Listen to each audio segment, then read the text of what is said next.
ప్రభుత్వం ఈ నెల 10వ తేదీ నుంచి హైదరాబాదులో తెలంగాణ రాష్ట్రంలో ప్రపంచ సుందరీమణుల పోటీలు నిర్వహించబోతున్నారు.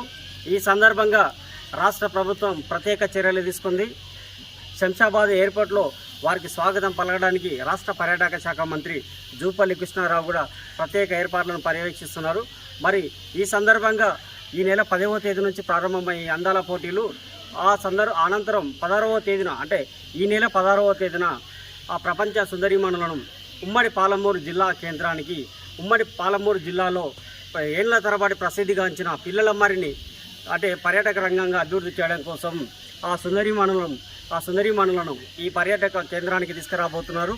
ఈ సందర్భంగా జిల్లా అన్ని శాఖల అధికారులు, స్థానిక ఎమ్మెల్యే ఎన్ఎం శ్రీనివాసరెడ్డి, అదేవిధంగా స్థానిక పక్క నియోజకవర్గ ఎమ్మెల్యేలు, అదేవిధంగా ఉన్నత అధికారులు, జిల్లా కలెక్టర్, జిల్లా ఎస్పీ, అట్లా ఫారెస్ట్ అధికారులు, మున్సిపల్ అధికారులు, వివిధ శాఖల అధికారులు, విద్యాశాఖ అధికారులు కూడా ఇక్కడ ఈ పిల్లలమరిని రోజు ఒక అధికారి వచ్చి విజిట్ చేసి ఇక్కడ జరుగుతున్న అభివృద్ధి కార్యక్రమాలను కూడా పరిశీలిస్తున్నారు.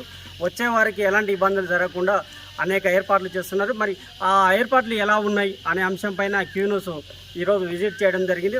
ఒకసారి ఎలాంటి కార్యక్రమాలు చేపడుతున్నారు, ఎలా ఉంది, అసలు పిల్లలమరి ఏ విధంగా ఉంటుంది అనేది ఒకసారి చూపించే ప్రయత్నం చేద్దాం.